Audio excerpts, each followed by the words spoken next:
Всем привет! Меня зовут Зайцева Анна, и сегодня у нас с вами тема диктатуры на примере фильма. Фильм называется «Эксперимент 2. Волна», и он основан на реальном проведенном эксперименте.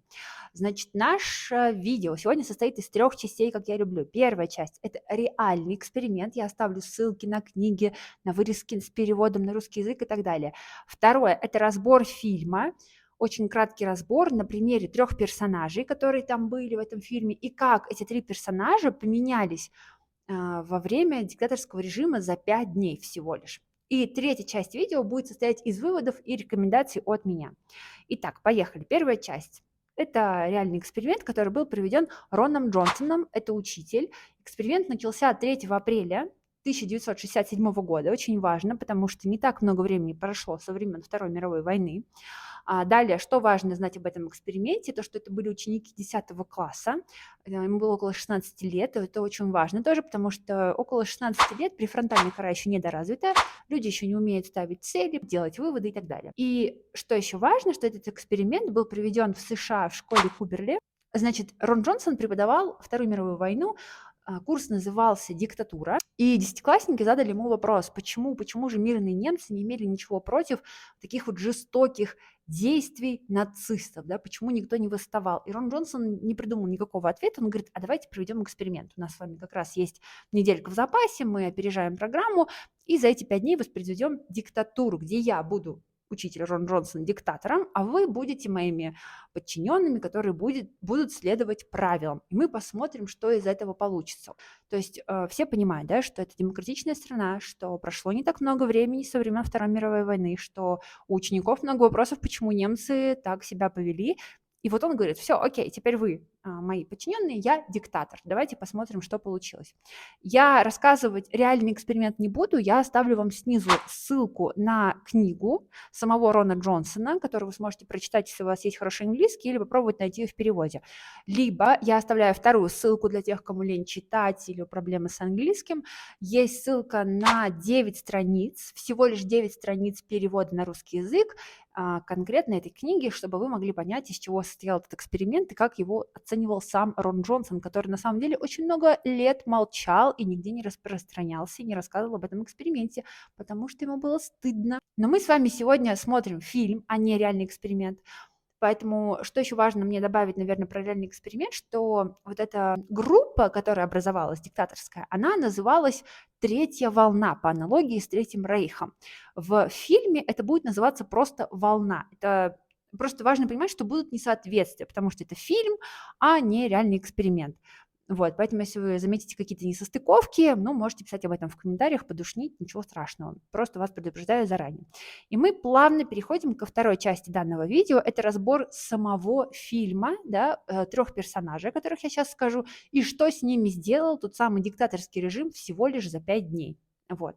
Значит, видео «Эксперимент 2. Волна». Можете посмотреть еще фильм «Эксперимент. Первая часть». Очень крутой, тоже основан на реальном эксперименте научном. Значит, у нас будет 3 персонажа. Первый персонаж– это учитель, тот самый Рон Джонсон.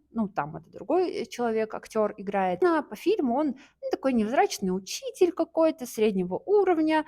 Так к нему относится как-то. Он хотел преподавать анархию, но ему дали преподавать диктатуру. Второй персонаж – это парень.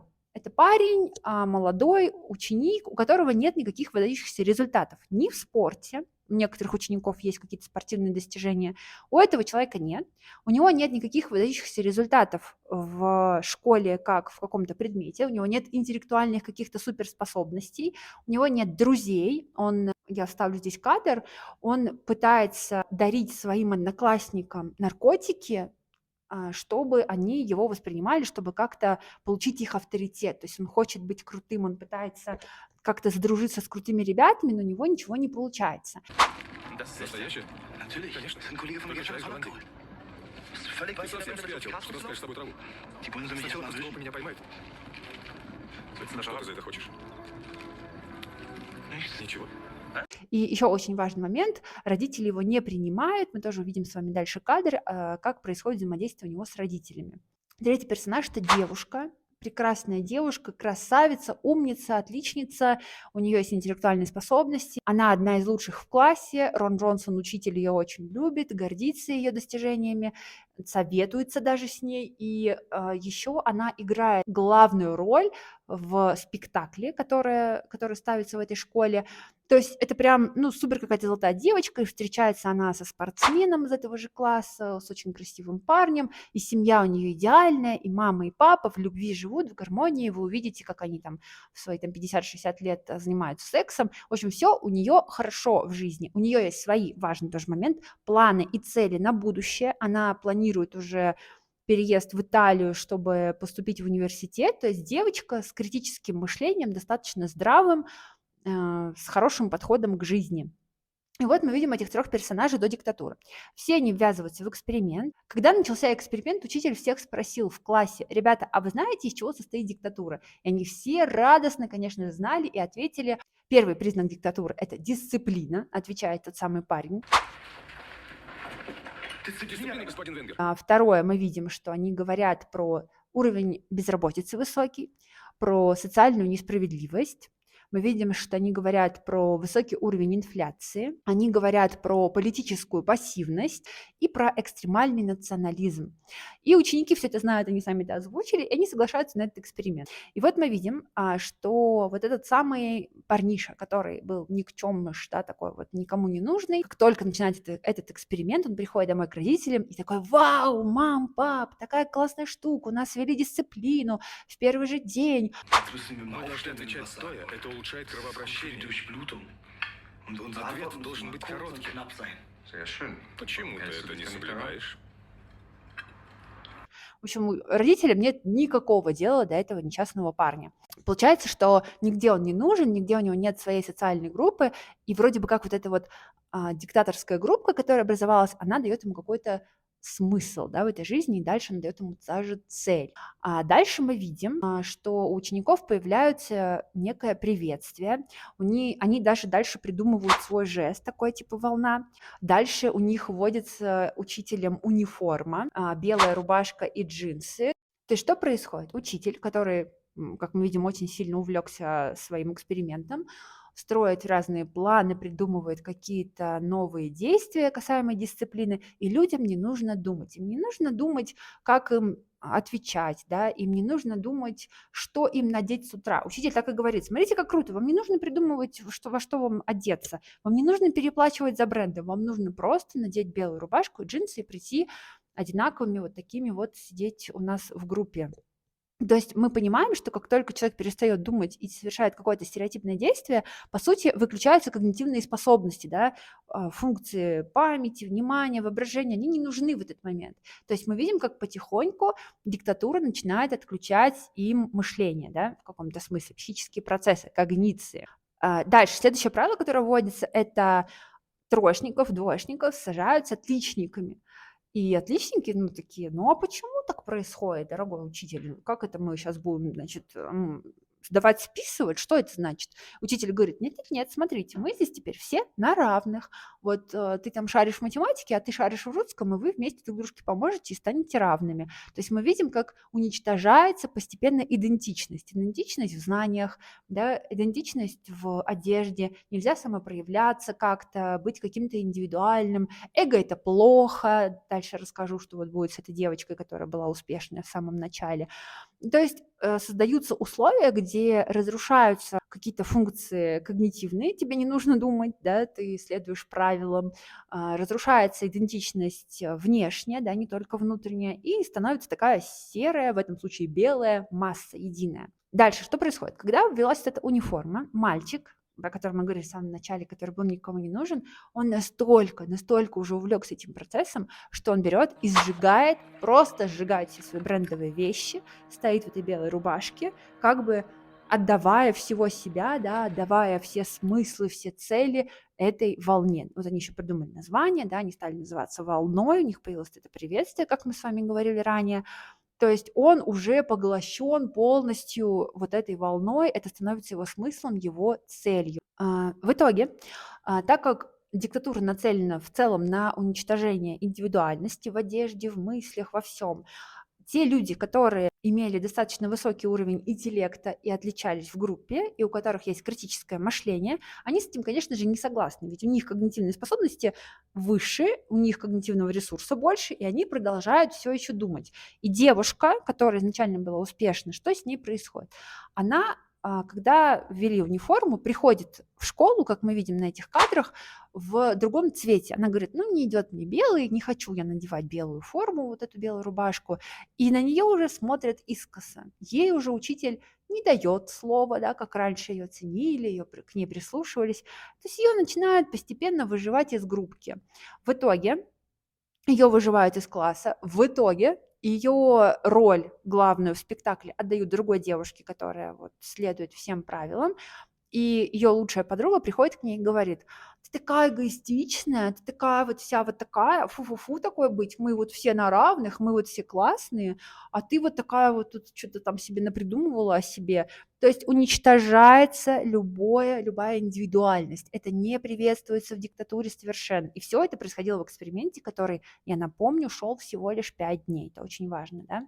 Дальше. Как я уже говорила, появилось название, да, это название «Волна». Появляется сайт, появляется логотип, появляется свой жест, как я уже говорила. То есть это за 5 дней, там уже на третий день это все появилось, приобретает какой-то массовый характер, некие такие элементы национализма, да, появляются экстремального. Они начинают друг дружку защищать, ну, это что-то хорошее появляется. Вот этот парень, который никчемыш, о котором мы вначале говорили, на него кто-то пытается напасть из другого класса, и ребята из волны приходят и защищают его, потому что есть вот эта общность, да, есть группа, которая стоит за своих горой. Дальше они начинают распространять свои знаки по всему городу, берут трафареты, баллончики, и вот этот парень, это очень важно, да, здесь момент, который никчемыш, он залазит на какое-то высокое здание, на стройку и рисует вот этот знак волны огромный. И становится в этот момент героем своей волны. Почему? Потому что он не побоялся. Он такой, мне ничего не страшно, я не боюсь, я готов отдать, ребята, жизнь, я готов рисковать своей жизнью ради волны и распространения этого знания. Да? То есть что происходит? Этот парень из никчемыша превращается в какого-то классного пацана, с выровненными оценками, потому что его посадили с отличницей, с какими-то смыслами, целями. Его уже даже не волнует проблемы в семье, потому что семьей становится волна, становится вот эта диктаторская группа. И через пару дней мы видим, что всех несогласных выжили из группы. Девушка, которая говорила, у которой есть какие-то свои цели, смыслы, достаточно много интеллектуальных способностей, она начинает думать, как эту диктатуру прекратить. Она видит в этом эксперименте нечто плохое. Хотя там учитель и все остальные, директор школы думают, блин, прекрасно, успеваемость повысилась, ребята стали дисциплинированными, не опаздывают на урок, им это интересно. И она начинает делать листовки, распространять их по школе, то есть появляется такой некий революционер. Дальше мы видим, что у главного вот этого фанатика, который уже стал крутым в классе, у него появляется пистолет. То есть он готов защищать свою группу, он готов вводить людей в страх, лишь бы они уважали и как бы боялись эту группу. Это тоже привязка к диктатуре. Так, к сожалению, и происходит. Через страх всех вот держат в каких-то ежовых рукавичках. Дальше происходит следующее. Ученики видят в своем учителе, начинают видеть некого гуру. Они начинают приходить к нему домой, на one-to-one, просить каких-то советов, рекомендаций, рассказывать о своих болях, о том, что они там поругались с девушками, что их в семье не принимают. Вот этот фанатик-парень решил вообще стать телохранителем этого учителя, то есть он прям все, это для него гуру, наставник, вот знаете, как в сектах. Это, конечно, уже натолкнуло на мысль учителя, и он говорит, к концу недели давайте-ка, ребятки, вы напишите эссе о ваших впечатлениях. И в эссе дети пишут о том, что у них появились смыслы, у них появилась цель, у них появилась безопасность, да, в этой группе, они наполнены, им радостно, они хотят приходить на уроки, они кайфуют от этой волны. Но самое главное, что все пишут, что у них появилась цель и смыслы, да, это то, чего нет даже у взрослых многих людей, и часто диктаторский режим со своей идеологией дает эти смыслы и эти цели. Если мы говорим про обычную жизнь, то чаще всего это война, которая объединяет, то есть есть какой-то враг, и люди сплочаются и готовы рисковать, да, жизнью, как этот парень-фанатик с пистолетом, который залазил на стройку, на небоскреб, потому что это становится их смыслом жизни, смыслом, целью. Конечно, они готовы рисковать жизнью, ведь если волны, если этого диктаторского режима не будет, то вообще зачем это все им нужно? Под конец у самого учителя, кстати, сносит крышняк, да, мы возвращаемся к персоне учителя. Я вставлю здесь обязательно. Да ты ревнуешь. Что? Завидуешь, что не тебя обожают, что какой-то второсортный учитель все ставит на свои места. Он своей жене в провокационном от нее вопросе признается, что на самом деле он рад, что его любят, что его обожают, что его обожествляют, что наконец-то он стал кому-то нужен, да, он удовлетворил свое эго. Но при этом, здесь будут сейчас большие спойлеры, если вы не смотрели, не рекомендую дальше смотреть. Учитель начинает осознавать, что эксперимент зашел на самом деле не туда, когда он прочитал вот эссе учеников и понял, что ну что-то здесь не так, да, с ребятками. Он их собирает всех в актовом зале под каким-то предлогом, что вот сейчас я буду вам рассказывать про волну, что мы будем делать дальше. Начинает говорить как политик, знаете, там про какие-то смыслы, про терроризм, про то, что наше правительство о нас не заботится, что есть проблемы с экологией, с планетой Землей, и мы должны противостоять этому, мы должны вот объединиться и вообще пойти горой даже на правительство. И один парень, тот самый парень, который является парнем той умненькой девочки, он очухивается в этот момент и говорит какие-то вещи, что типа вы страдаете какой-то фигней, мы делаем неправильно. И учитель говорит, схватить его. Выкинуть в окно. Что сделать с предателем? Выкинуть. Бомбер, скажи ты. Ну давай. Ты притащил его сюда. Да, потому что вы сказали. Интересный вопрос задает, а почему вы сейчас готовы выкинуть своего одноклассника из окна? Почему вы готовы убить его? На что у учеников включается критическое мышление, когнитивные способности, им нужно подумать, прежде чем ответить. Они говорят, ну, потому что вы сказали. Вот это вот и называется диктатура, да, когда за вас придумали смысл, цели, вы им следуете, у вас эмоции, вы горите этой идеей, и делайте то, что вам говорят. Думайте то, что вам говорят. Есть прекрасная книга 1984, там происходит то же самое. Можете прочитать.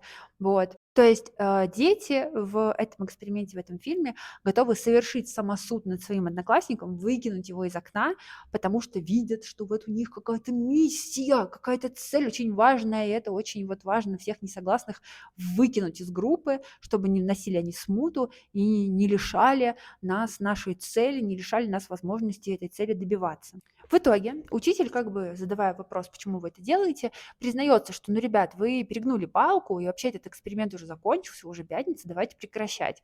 И тот самый фанатик, тот самый парень, который благодаря диктатуре приобрел смысл, приобрел авторитет в этом классе, да, появились у него какие-то цели, он в этот момент не готов расстаться с волной. Ну, мы понимаем, почему теперь, да? И он берет пистолет, он же вооружен, и выстреливает в своего одноклассника. Это первое, что он делает. Второе, что он делает, это выстреливает в себя. Убивает себя, потому что если нет смысла и цели, если эта волна все фикция, а это фикция, это эксперимент, да, в рамках обучения, то и зачем мне существовать? Ради чего мне жить? Я никому здесь не нужен. Я не нужен даже родителям. Вот представляете, какая драма. Так закончился вот этот самый недельный эксперимент. Даже не недельный, это всего лишь 5-дневный эксперимент, да. Даже вы увидите в кадрах, в фильмах грустные глаза одноклассников этого убитого парня, и в реальном эксперименте тоже дети были в шоке, плакали, уходили расстроенные, потому что потеряли вот эту надежду, эти смыслы, да, именно так и работает диктатура. Очень мало людей в жизни имеет цели, смыслы, миссию тем более, и когда им это дают, их жизнь приобретает какую-то ценность, да, в их же самих глазах. Плюс, конечно, принадлежность к какой-то социальной группе, исключительность, это всегда круто и классно. Если человек сам не проявил себя как-то как идентичная личность, да, как отличающийся от других в чем-то каких-то способностей не приобрел, не имеет, конечно, наличие какой-то группы и принадлежность к ней его будет возвышать в его же глазах. Ну и переходим к третьей заключительной части, коротенькой. Это итоги об этом ужасном, я считаю, негуманном эксперименте, который на самом деле показал нам очень многое. Первое. При диктатуре уничтожается любая идентичность, как мы с вами и говорили, в одежде, в мышлении, в действиях, в поступках. Все должно быть одинаково. Чем меньше тех людей, которые как-то выделяются, тем лучше для группы, тем качественнее она будет существовать, тем дольше она будет жить ради своих целей. Второе, происходит некий экстремальный национализм, да, вот эти атрибуты национализма, всякие Ну, если мы не говорим про фильм, это флаги, если про фильм говорить, это волна, везде распространять эти знаки, везде эти приветствия, исключать из группы всех несогласных и так далее. Третье. Люди живут и умирают за чужие цели. Я считаю, это, наверное, один из важных пунктов, один из важных выводов. Это создание общего какого-то врага, создание цели по уничтожению врага, вера в то, что вы в этой группе диктаторской какие-то исключительно особенные, исполняете какую-то высшую миссию со своим диктатором, это очень многим людям помогает в жизни. У кого нет своей цели, у кто вообще живет как попало, не понимает зачем, что, ходит на работу там 5 через 2 и так далее. Дальше, четвертое. При диктатуре из группы исключают всех несогласных, и тем самым группа часто теряет очень исключительных, умных, творческих личностей, которые могли бы как-то эту группу развивать, да, потому что идентичность, исключительность в группе не нужна. Чаще всего это какие-то несогласные с этим диктаторским режимом, и мы их лучше исключим, лучше наш режим будет существовать отдельно, но он будет существовать, чем он будет развиваться. А эти личности уйдут куда-то, где есть демократия, и будут развивать демократичные режимы. Пятое. Появляются доносы. То, о чем я не сказала, но это очень важно проговорить в выводах. В этом эксперименте, в реальном, Рон Джонсон выдавал, по-моему, 3 ученикам красные карточки, которые могли делать доносы на других учеников, которые как-то не соблюдают правила режима диктаторского. В итоге доносить стали почти все в группе, все хотели, типа, смотри, смотри, смотри, мой диктатор, посмотри, какой я хороший, я обнаружил вот этого козла, который не соблюдает наши правила, и все стали доносить. Диктаторский режим всегда полон доносов. Каждый, как в 1984, даже ваш собственный ребенок придет и донесет на вас, что вы как-то имеете инакомыслие какое-то. Вот. Что же делать, чтобы не попасться на крючок? Рекомендации. Всего лишь 2 пункта. Первый пункт – это ставить собственные цели. Хорошо бы вообще иметь миссию. Возможно, я запишу отдельное видео, как поставить себе миссию, которая будет вести вас всю жизнь, и под эту миссию вы будете просто менять или ставить новые цели, достигать их. То есть ваша жизнь будет иметь какой-то смысл свой. И навязать какие-то чужие цели, чужие миссии вам будет просто невозможно. У вас уже есть своя миссия, своя опора, вы уже будете понимать, из чего состоит этот мир, ваша парадигма, как вообще вы в этом мире собираетесь прожить. И второе, что нужно делать, чтобы не попасться на крючок диктаторов, каких-то саентологов. То есть еще, кстати, это очень часто все эти пункты присущи неким сектам, как мы понимаем, да, в секте всегда очень схожие правила, и часто туда попадают люди, которые не имеют собственных целей, не знают, как справляться с трудными жизненными ситуациями, они вот попадаются на крючок. Поэтому второе, что нужно сделать, это иметь критическое мышление, да, не быть конформным стадом, которое не имеет своего личного мнения. Читайте больше книг, по-хорошему бы научных, с научными исследованиями, формируйте собственное восприятие мира, собственную парадигму, не ориентируйтесь на наставника, на проводника, используйте этих людей как передатчиков знания, но не как гуру, которые проведут вас до конца вашей жизни и поставят вам цели вместо того, чтобы ставить цели самостоятельно. Вот, поэтому еще раз, да, первое, имейте собственные цели, и лучше бы вообще иметь миссию, и второе, это имейте критическое мышление, и будет вам счастье, вот. Спасибо вам большое за просмотр. Пишите в комментариях, что вы думаете про этот фильм, смотрели вы его или нет, что вы думаете про реальный эксперимент, насколько это вообще гуманно так поступать с детьми, да, в 16 лет, у которых, недоразвита префронтальная кора, согласно исследованиям, это известный научный факт. Вот. И что вы думаете про этот обзор? Интересно ли вам такой формат, потому что это для меня нечто новое. Вот, в общем, критического мышления, миссий и целей. Всего вам доброго. До свидания.